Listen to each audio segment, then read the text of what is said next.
Kita ke sorotan lain, Saudara. Badan Pengawasan Pemilihan Umum Bawaslu menyatakan video sejumlah kepala daerah yang mengajak masyarakat memilih baca pres Ganjar Pranowo menyalahi aturan. Respons putusan Bawaslu, Wali Kota Solo Gibran Rakabuming Raka meminta maaf. Video Gibran mengajak masyarakat untuk memilih baca pres Ganjar Pranowo diunggah oleh PDI Perjuangan akhir Agustus lalu.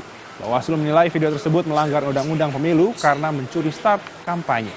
Gibran sendiri mengaku siap jika harus dipanggil oleh Bawaslu untuk mengonfirmasi video tersebut.